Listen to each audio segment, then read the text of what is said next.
Bonjour à tous, bienvenue pour ce nouveau numéro de Dimanche en politique. Rassurez-vous, on n'a pas oublié qu'il y a des élections sénatoriales aujourd'hui en France, mais pour respecter les règles et le vote des grands électeurs aujourd'hui, on vous en parlera en détail ce soir dans le 19-20, mais pas ce matin. Pour le moment, direction les États-Unis, à un peu plus d'un mois du grand soir, on assiste au combat entre le sortant républicain Donald Trump et le démocrate Joe Biden, un choix radicalement différent pour une Amérique plus divisée que jamais, avec un scrutin qui entraînera d'importantes conséquences sur nous aussi, marche du monde, diplomatie, échanges commerciaux, vie des Américains dans notre région.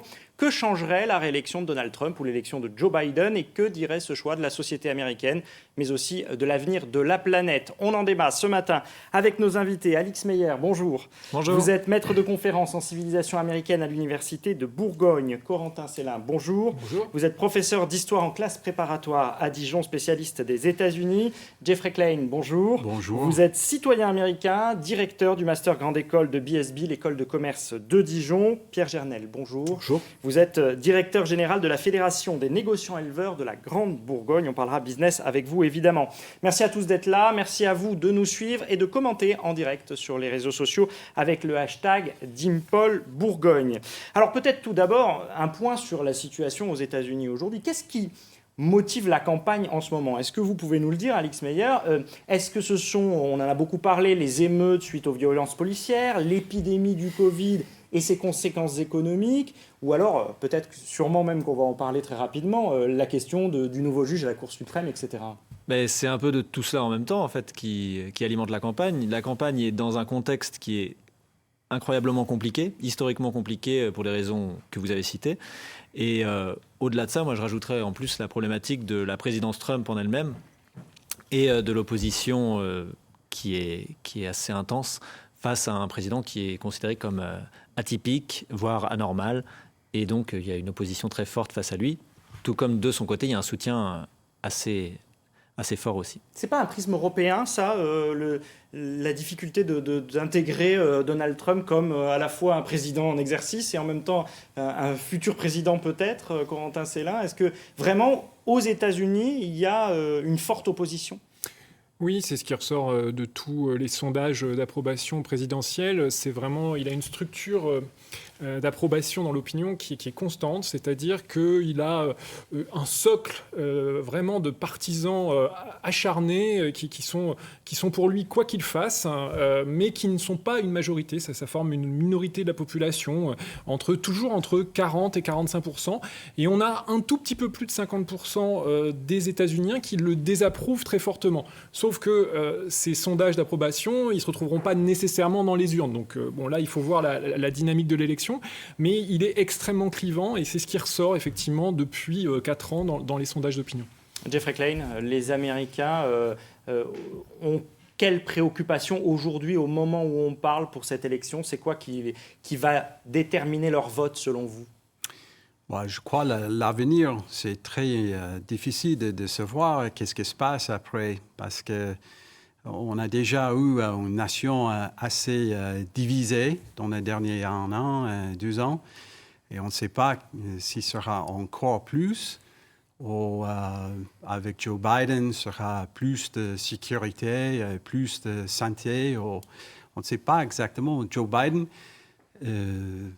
il n'est pas très connu comme président, il est très connu comme vice-président, mais comme président, on ne sait pas exactement. Donc l'avenir, c'est très ouvert pour le moment. Ce sont 2 candidats américains. On imagine qu'il n'y a pas des différences fondamentales, par exemple, d'un point de vue économique, même si Donald Trump a tendance à dire moi, c'est l'ordre et la justice, et puis à côté, c'est le chaos. Ce ne sont pas des communistes non plus, contrairement à ce qu'on a pu entendre dire parfois. Non, c'est sûr, mais par contre, il faut bien voir que les deux sont quand même dans des positions idéologiques très différentes. Joe Biden est le porte-parole du Parti démocrate cette année, enfin la personne qui va porter la candidature démocrate, et son programme est le plus à gauche de l'histoire du Parti démocrate, en fait. Donc il y a des propositions vraiment marquées. Le problème, c'est que Donald Trump, de son côté, lui aussi est ancré très fortement à droite. Il est le fruit, en fait, son accession est le fruit de la polarisation partisane. Donc c'est cette poussée des extrêmes aux États-Unis qui font que les positions sont en fait assez marquées, et contrairement à ce qu'on pourrait croire, même si Joe Biden, effectivement, n'est pas Bernie Sanders, de fait, ses positions sont très à gauche par rapport à l'habitude.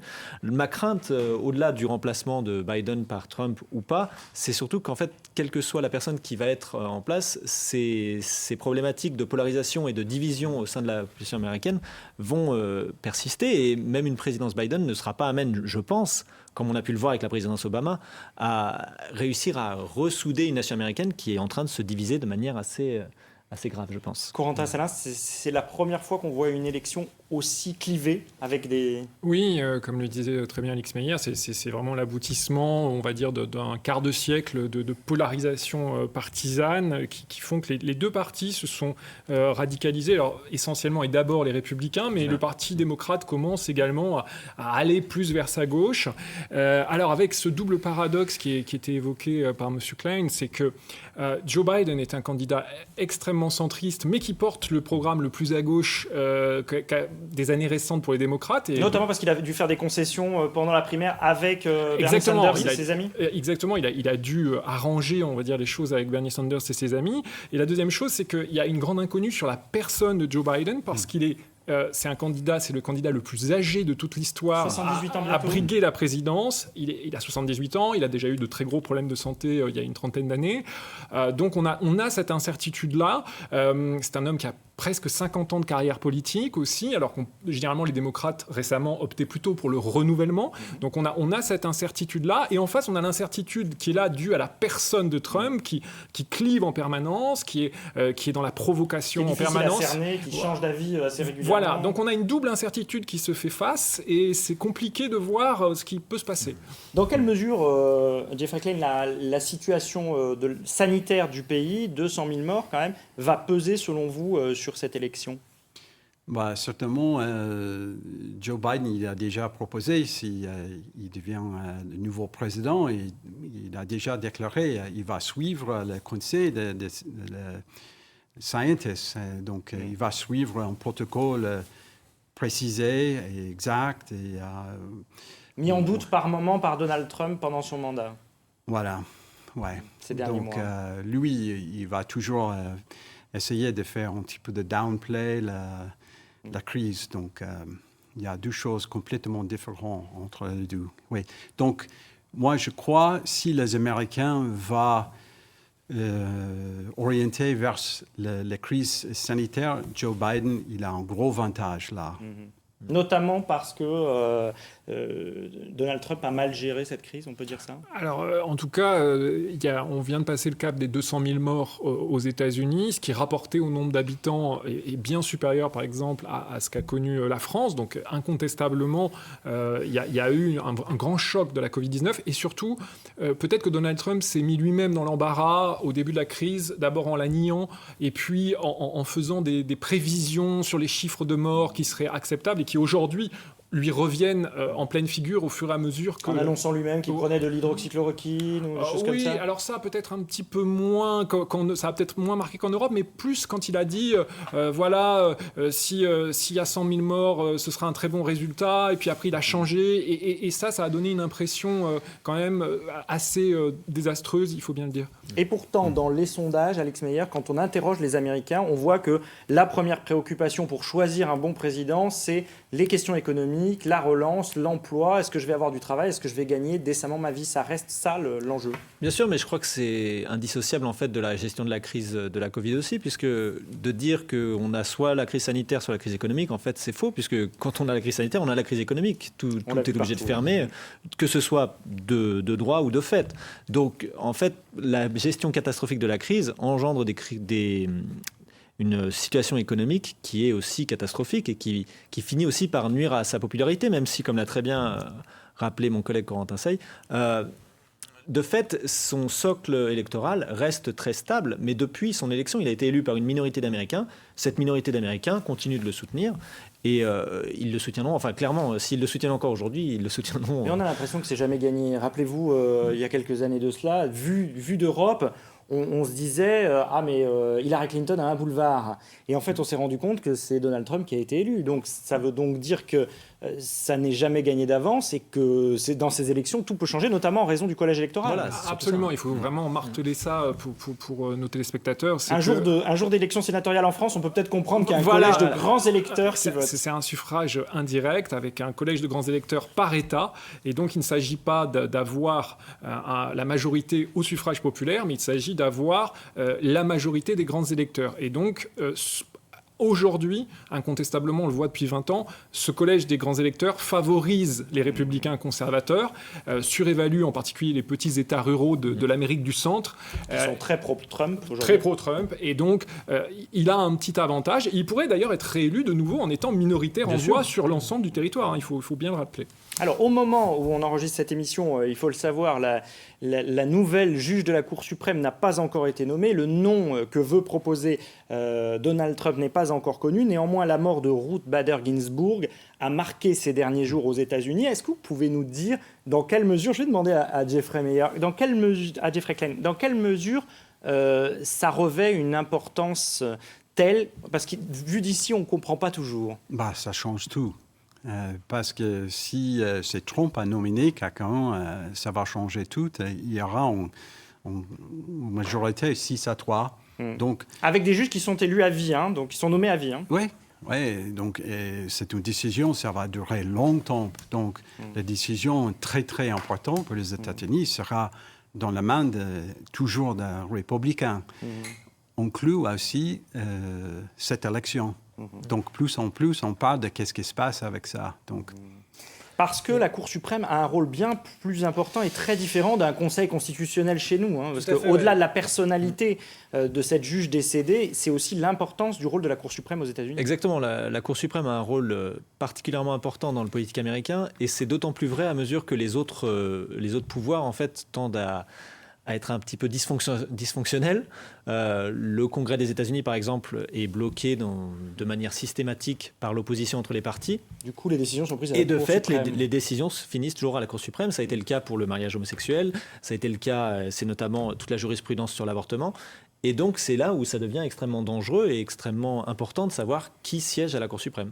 Et là, il a matériellement le temps de nommer une juge, Donald Trump, ou est-ce que ça va être plus compliqué? Je dis une parce que visiblement, il souhaite nommer une femme ultra-conservatrice. Alors oui, il sera une juge, mais il faut dissocier deux temps. Lui va donner un nom, va nommer une juge, et ensuite il y a le temps de la confirmation par le Sénat. C'est sur ce temps-là qu'il y a une petite incertitude, mais les sénateurs républicains se sont rangés finalement du côté du président, et normalement il prévoit un vote de confirmation juste avant l'élection. Elle pourrait même être déjà en place, installée et confirmée par le Sénat au moment de l'élection présidentielle le 3 novembre. Dans un délai très très rapide. Pierre Gernel, est-ce que vous faites, avant d'en venir évidemment à la question du vin, puisque vous représentez ici les négociants de vin de Bourgogne, mais avant ça, est-ce que vous faites une différence d'un point de vue économique, vous, entre Joe Biden et Donald Trump? Est-ce que vous vous dites il y a une grande différence où finalement, dans nos rapports, nos échanges avec les États-Unis, ça ne changera pas grand-chose, quelle que soit l'issue de l'élection?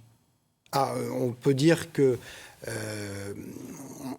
il n'y a pas forcément une grosse différence, en fait, parce que on sent qu'il y a un mouvement qui est là depuis quelques années, qui dépasse les États-Unis, qui est une espèce de retour à une forme de protectionnisme économique lié à la montée des populismes, au débat, au clivage, parce qu'on parle des clivages aux États-Unis, on pourrait parler du clivage en Grande-Bretagne, voire en France, voire dans pas mal de pays. On sent bien que maintenant les relations politiques sont assez exacerbées. Vous voulez dire que le protectionnisme, c'est au-delà de la personne même de Donald Trump? C'est un mouvement de fond plus profond, vous le voyez dans d'autres pays aussi? On voit des tentatives, oui, on l'a vu, par exemple, il y a bien sûr la relation entre l'Union européenne et la Chine avait, il y a déjà quelques années, mené une enquête anti-dumping contre les vins français, en réaction à une enquête anti-dumping contre les panneaux solaires chinois.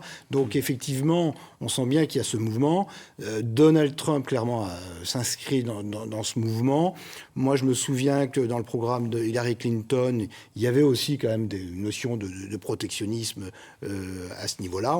Et donc, donc, pour le coup, pour nous, on ne fait pas vraiment une grande différence, même si ces deux représentants sont entre guillemets, avec nos termes à nous, des libéraux, c'est-à-dire qui croient dans les échanges internationaux. Mais effectivement, moi, je vois que depuis la crise de 2008, qui a quand même fortement ébranlé l'économie américaine et également anglaise, on sent bien qu'aux États-Unis, il y a vraiment un besoin des citoyens de se sentir protégés par rapport aux échanges internationaux. Jeffrey Klein, les Américains, ils sont de toute façon, Donald Trump ou pas, ils sont protectionnistes ? Ça, je pense, ça change à base du président, je pense. Ah oui.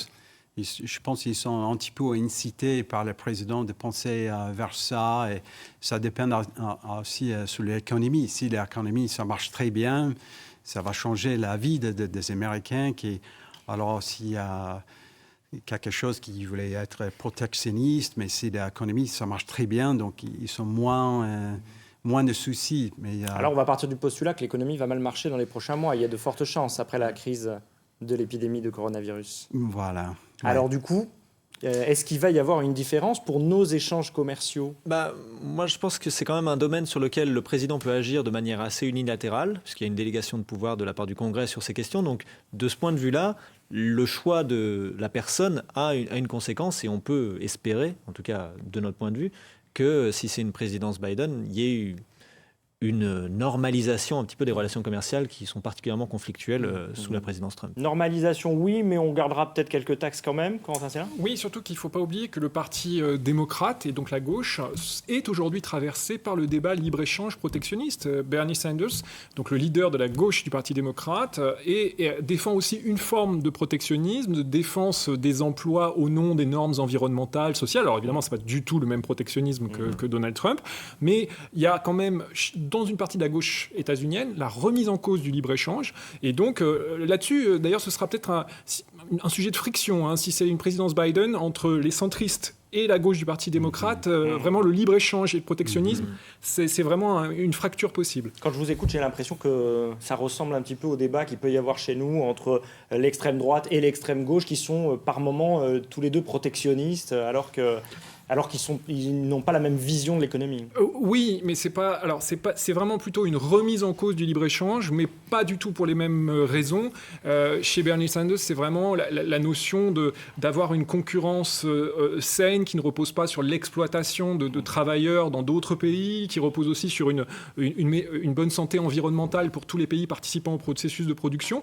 Mais de fait, en tout cas, ce que ça nous montre, c'est que la gauche aussi est traversée par ce débat aujourd'hui. Il y a une remise en cause du dogme du libre-échange et de la mondialisation. Donc vous pensez aussi que si Joe Biden est élu, ça sera quand même différent, ce que disait Alex Meyer il y a un instant ? En tout cas, ce sera différent de la présidence Obama, et il y a quelque chose qui a été remis en cause, c'est ce dogme de la mondialisation heureuse, du libre-échange, et ça vraiment, oui, ce sera différent même avec Biden. On ne reviendra pas dessus. Pierre Gernel, j'imagine que vous regardez ces élections quand même de très près, notamment parce que depuis un an, il y a la fameuse taxe Trump de 25% qui, pas pollue la vie, mais qui vous contrarie quand même lourdement. Si, parce que c'est 25% ad valorem, donc ce qui valait 100 vaut 125. Et clairement, pour les vins de Bourgogne, c'est à peu près 40% de chiffre d'affaires en moins. C'est à peu près sur l'année, on va faire les comptes à la fin de l'année, mais on parle de 80 millions d'euros en moins. Au niveau national, c'est à peu près 415 millions d'euros de perte de business, donc c'est considérable. Les États-Unis, c'est notre premier pays client, et donc on a vu bien sûr l'impact tout de suite de cette taxe. On savait très bien qu'on allait souffrir dès lors qu'on était désigné. Par contre, ce que je tiens à dire par rapport à cette taxe qu'on nomme taxe Trump, c'est qu'elle se fait dans le cadre d'un contentieux international au niveau de l'OMC. C'est la suite, on va dire le résultat d'une procédure qui avait 15 ans, qui concerne l'aéronautique, le conflit Airbus-Boeing.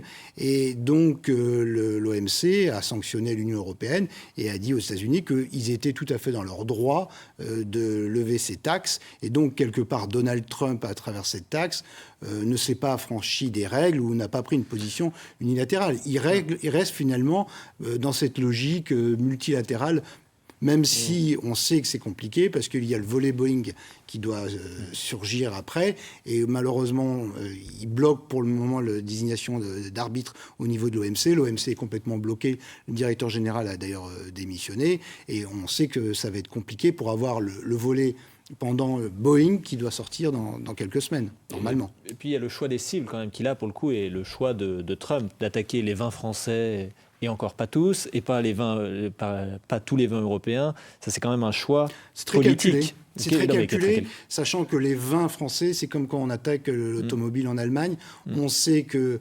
ça va réagir tout de suite. Voilà, on sait que c'est un symbole. On présente un symbole, on présente aussi un volant d'affaires. Encore une fois, la Chine, en 2012, attaquait les vins. Alors, c'était européen, parce que c'était encore une fois, c'est pas États-Unis-France ou Chine-France, c'est chaque fois au niveau de l'Union européenne. Mais c'est vrai que on a visé les vins français au sein de l'Union européenne, parce que c'est très symbolique. Il y a aussi un autre dossier qui est en cours, c'est la négociation sur la fameuse taxe GAFA, qui doit être appliquée par la France. Alors là, pour le coup, c'est une relation France États-Unis, et là aussi Donald Trump brandit la menace il menace de taxes sur pas les spiritueux, pardon, sur les effervescents. Pour le moment, il a mis ça de côté. C'est plus d'actualité, mais ça peut revenir. Qu'est-ce que vous attendez de cette élection? Si Joe Biden passait, vous pensez que cette taxe aurait des chances de disparaître, même si vous dites qu'elle est dans le cadre d'une négociation internationale avec ses parts? Effectivement, comme on en a parlé de normalisation, on peut espérer que dans le cadre, on va dire, d'un retour à un dialogue plus constructif entre les États-Unis et l'Union européenne, avec en plus, on va dire de nouveau le jeu actif de l'OMC, on peut espérer avoir des débats un peu plus sereins, qui soient moins, on va dire, menés par une logique de rapport de force, comme c'est le cas pour le moment. Ceci étant dit, on reste prudent. C'est pas parce que Joe Biden arrive que tout d'un coup, on est dans une logique d'échange, de libre-échangisme sans contrainte. Il y avait un projet d'accord qui s'appelait l'accord TAFTA entre les États-Unis et l'Union européenne, qui était mis de côté pour le moment. On n'est pas sûr que ça puisse revenir rapidement, même avec Joe Biden. Quentin, c'est là. Oui, de toute façon, ça rejoint aussi le choix stratégique qu'a fait Donald Trump. Le slogan America First qu'il a pris est vraiment appliqué à la lettre. Donc America First, c'est l'Amérique d'abord. Hein, donc effectivement, c'est toujours les intérêts américains et on ne se soucie pas des alliés traditionnels et on n'a aucun intérêt pour l'histoire, le passé commun, etc. Et c'est pour ça que les Américains l'ont élu finalement. Hein, oui, c'est vraiment très clair. Et c'est aussi l'Amérique, c'est devenu de plus en plus l'Amérique seule aussi. Hein, vraiment la puissance unilatérale seule. Ce qui changera peut-être avec Biden, c'est qu'on reviendra à une logique quand même de construction de l'alliance, de partage au nom du passé commun, de plus grand respect de l'alliance. Ce qui ne voudra pas dire qu'il n'y aura pas de désaccord, mais disons que l'attitude a priori sera moins dure et moins rigoureuse. Jeffrey Klein, rassurez-moi, les Américains aiment toujours le vin de Bourgogne. Ah oui, absolument. Ouais. Donc ils continuent à en consommer. Oui, mais tout à fait. Même si c'est plus cher. Ils continuent à en consommer.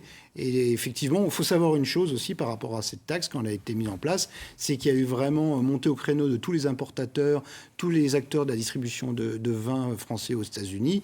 C'était parce qu'il y a eu des procédures, des enquêtes. Il y a eu une mobilisation. C'est pas que chez nous que ça inquiète. Il y a eu plus de 1000 sociétés américaines qui se sont insurgées contre ce projet de taxe et qui continuent d'ailleurs de se battre, parce qu'il faut savoir qu'il y a le principe de revoir finalement la liste des produits taxés tous les 6 mois à peu près. Ça a été repassé là cet été, ça va repasser au début d'année prochaine. Et chaque fois, beaucoup d'Américains se mobilisent pour de nouveau voir cette taxe disparaître. Et clairement, au niveau de la population américaine, et on les remercie parce que ça reste quand même notre premier pays client en chiffre d'affaires, les Américains continuent de boire des vins de Bourgogne. Jeffrey Klein, au niveau de l'image, alors vous êtes dans notre région depuis relativement peu de temps, mais vous travaillez en Europe depuis très longtemps. Au niveau de l'image que nous avons de vous, Américains, est-ce que vous avez l'impression que ces 4 dernières années, l'image qu'on a eue de vous a changé par Donald Trump? Oui, absolument, oui. Malheureusement, oui. J'ai pas mal de gens qui viennent de parler avec moi et ils voulaient savoir mon avis de qu'est-ce qui se passe et pourquoi ce gros changement aux États-Unis. Donc, c'est un gros changement aussi pour moi. Et moi, des fois, je ne m'identifiais plus de qu'est-ce qui se passe aux États-Unis, la violence dans la rue, la gros manifestation, le problème avec la police, la brutalité, ça, la segmentation, donc tout ça, j'ai beaucoup de difficultés d'identifier moi-même. Quand vous parlez avec les Français, les Européens, est-ce que vous avez l'impression qu'on considère que les Américains sont racistes, par exemple?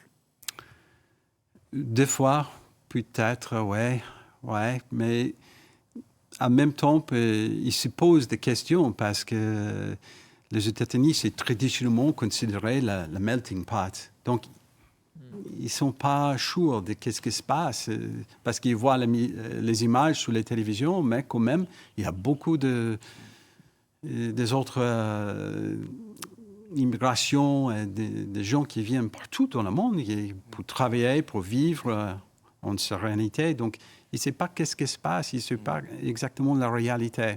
Donc, ils posent des questions.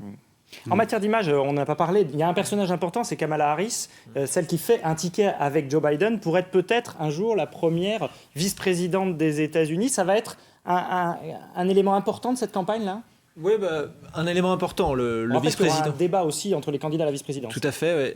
Le vice-président n'a pas non plus un rôle essentiel au niveau de l'élection. Ce n'est pas la raison pour laquelle les gens choisissent l'un ou l'autre des candidats, mais c'est toujours un rôle de symbole. Et elle prend un peu le dessus sur la personnalité de Joe Biden, on a l'impression, non? Qui n'a pas une personnalité particulièrement charismatique, mais pour rebondir un petit peu sur ce qu'on disait, c'est vrai qu'on a tendance, nous, de notre côté, à associer les Américains à la personne de leur président. Alors on avait vu de ça de manière assez caricaturale. Après la présidence Bush, on avait Obama, et alors d'un coup, là, c'était formidable de travailler sur les États-Unis, alors qu'avant, c'était horrible. Mais de fait, si on en est vraiment juste à ce type de symbole, on sait aussi, et nous, en tant qu'enseignants, on a tendance à marteler toujours qu'ils sont 330 millions de personnes, et il n'y a pas une personne pour les représenter, et surtout quand c'est une personne qui a été élue par une minorité de la population. Oui, parce que depuis le début, on dit les Américains, mais il y a un nombre incroyable d'Américains, c'est difficile de les cataloguer, il y a des régions tellement différentes, des États tellement... Vous venez de Chicago, de la région de Chicago, mais il y a des États tellement différents. Oui, d'ailleurs, c'est un des risques à venir après l'élection, parce qu'on voit un tel degré de polarisation, de violence, et vraiment, on a l'impression de nations qui s'éloignent à l'intérieur de la nation états-unienne qui devrait être unie. On voit des territoires qui ne partagent plus rien, ni les mêmes valeurs, ni parfois les mêmes lois, parce que les lois diffèrent d'État à État. Et c'est vraiment le risque pour les États-Unis après l'élection éventuellement. Merci à tous d'avoir participé à ce débat. Merci à vous de nous avoir suivis. On va suivre avec attention le premier débat des candidats. Ça sera mardi prochain aux États-Unis. Dans un instant, le point sur l'actualité régionale, suivi de la partie nationale de Dimanche en politique. Francis Letellier reçoit Philippe Martinez, le secrétaire général de la CGT. Bon dimanche à tous.